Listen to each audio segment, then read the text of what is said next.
they're at the forefront of environmental and concerns, being that they have to clean their boats and a lot of fuel involved. Marinas, I guess, do they have standards that they have to be held to? Very much so, and a lot of marinas now have two programs in place. One's called a Clean Marinas program, which is about how they manage the marine environment. You go down to a lot of marinas and it's amazing the sea life that you will see around the marina environment. And the other program that the marinas operate is a low carbon marina, where they're very much looking at their environmental impact from the carbon emissions that are produced in the marina.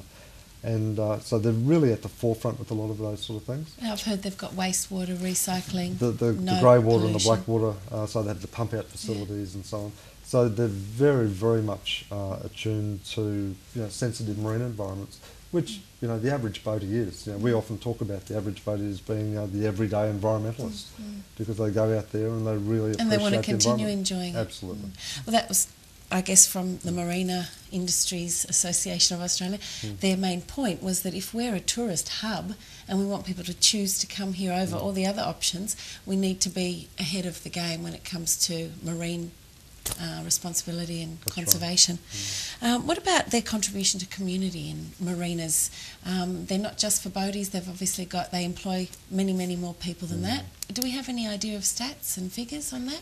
It really depends on the nature of the marina, because there's different types of marinas. You have tourist facilities, then you have what we call industrial marinas, which very much service like the super yacht market, and they do refits and refurbishment, and it's like your garage, if you like, where a lot of that sort of work is done. And then there are other facilities which are more integrated facilities, so they're associated with golf courses and hotels and other accommodation houses and that type of thing. So it's far broader. It's the tip of the iceberg to think it's just where you put your boat. Absolutely, yeah. There are certainly boats at marinas, but there's a lot of other things at marinas. Sometimes they can just be a nice backdrop to the other activities that are happening on land. That's right. Fish sanctuaries. One of the points that was raised by the MIAA was that most marinas now provide amazing habitats for sea life. They do, and not only sea life, also bird life as well. If you go down to the Manly marinas down there, you'll see that they have a big environmental bird roost out there, which caters for the local bird life. And if you go into the marinas themselves, fishing is prohibited within the marina environment, so you'll see a myriad of sea life and corals and marine plants and all sorts of things there. And again, that's just part of that, I suppose, environmentally sensitive approach that marinas take towards how they conduct their businesses. And what makes a good marina? I guess from the two perspectives, somebody who uses it for their boat, and then somebody who might just visit. Yeah, well, they are real hubs.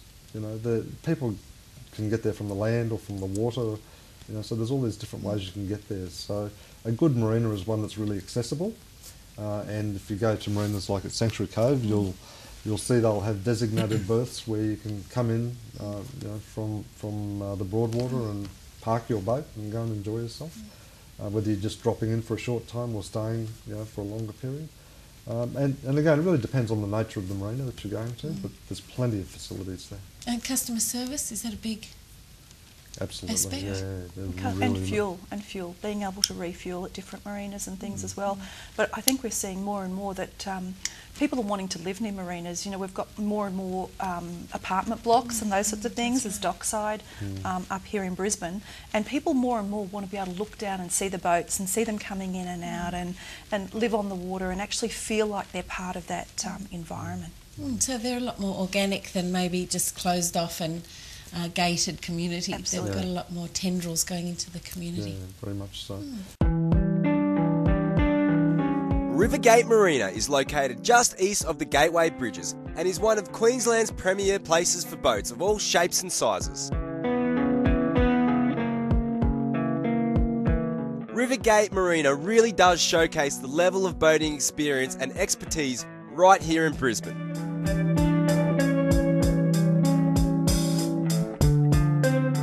Kate Fisher takes us around the facilities for a sneak peek into the very busy world that is Rivergate Marina. Hi, my name's Kate. Welcome to Rivergate Marina and Shipyard. We have 105 deep access berths here. We can accommodate anywhere between 12 and 70 metres. We have 7 days worth of fuel serving unleaded, premium and diesel. We have pump out facilities, water facilities, amenities. We have a service berth and a shipyard which accommodates up to 20 contractors. Rivergate has an official customs and quarantine port. So anyone travelling, cruising in from overseas can stop and give notice to customs and quarantine. They will come down, you can clear and stay on that dock until you've cleared. So Rivergate is located in Brisbane, directly underneath the gateway. We're very close to Moreton Bay, Tangalooma. We're 4 days sailing from the Whitsundays, 3 days sailing from Sydney. So we're very close.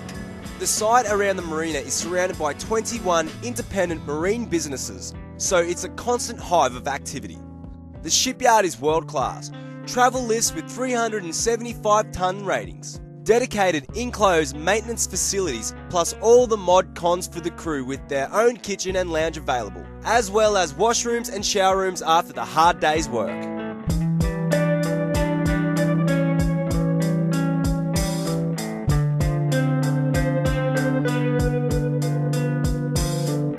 Peter Ryan here, welcome to Rivergate Marina and Shipyard. This is obviously the shipyard premises of the whole establishment. As you can see behind me, that's our 300-tonne travel lift, what we use quite extensively for all the big boats, whether they're grey, black or white. We use it quite regularly.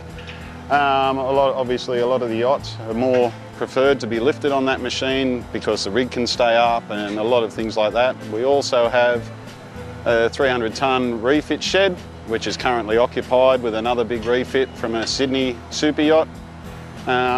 Just here, next door to me here, these people have imported this vessel from the United States with the intention to take it to New Guinea to live on, which I think it's a great idea because, you know, accommodation, things like that in New Guinea are obviously very, very hard. So these people have bought the boat, they're going to travel up to New Guinea and obviously they work there and they're going to enjoy that. Around me here, we've also got a City Cat. We are the City Cat maintenance facility as well. All the City Cats come out here on an average of 2 a day.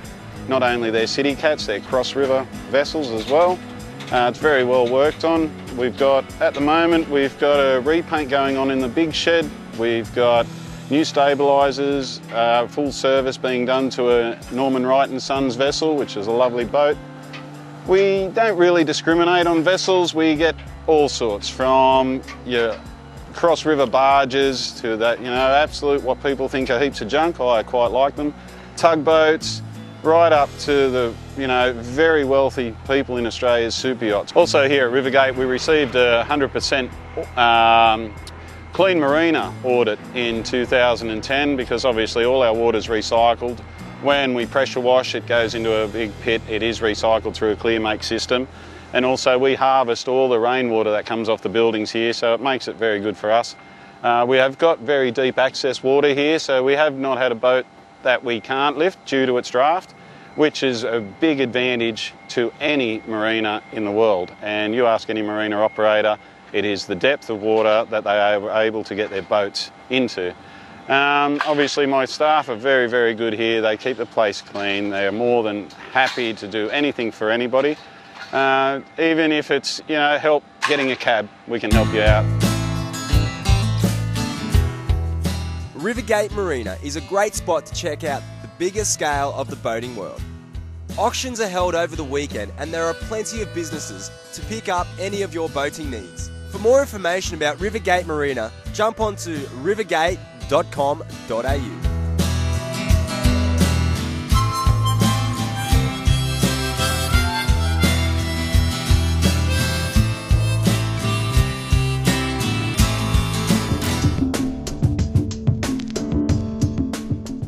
This morning, Anita and I are fortunate enough to join Rod and Julie, industry colleagues from Brisbane Riviera. We board their beautiful Riviera 56-foot flybridge and we'll be venturing over to Horseshoe Bay, and what a day.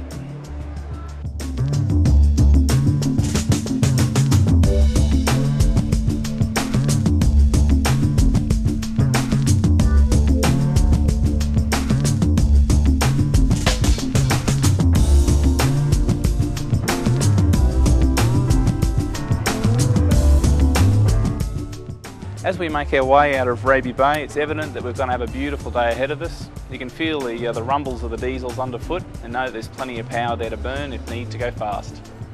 Heading north out of Raby Bay, we then turn a sharp starboard right and head our way over to Horseshoe Bay. Plotting a beautiful straight course in this weather is an easy task, and the boat, well, to say she's just a luxury apartment on water is to say the least. Rod handles this boat with absolute ease with the fingertip controls of bow thrusters and engine management systems. He's got all the electronics on board to become a very competent skipper, to which he is.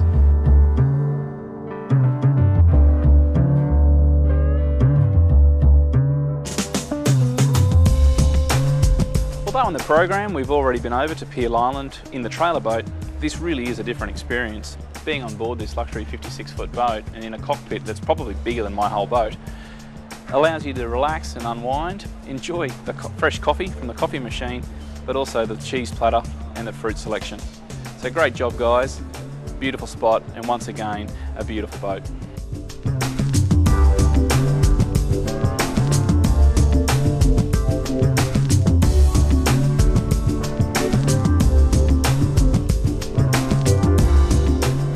Today we're with Rod from Riviera, Brisbane, and we've taken a leisurely stroll just over to the eastern side of Horseshoe Bay. Rod, tell us a bit about this gorgeous boat. Oh, this is a Riviera 56. It's designed mainly as a cruising boat, so we do a lot of cruising of the east coast of Australia. We've been as far south as Sydney, and we've been as far north as Lizard Island. Wonderful, and I've heard on the trip over that you've just made your way back from Hamilton Island as well. That's that would have been a lovely trip. Yes, it was a good trip. We went up to Lizard Island this year, and then we came back down to Hamilton, and then we spent a week and a half coming back down the coast down to Brisbane. For those viewers that might not be conversant with a boat of this size, what sort of time does it take to get from Hamilton back to Brisbane, assuming fair weather? Assuming fair weather, we've got about 30 hours of actually cruising time. Mm-hmm. So you can break that up with stops in between, and you can take as short a time or as long as time as you wish. We came back in 3 days this time, but other times we've taken 2 weeks to come back. It just depends on weather and the immediate requirements of the crew, I suppose. Yeah.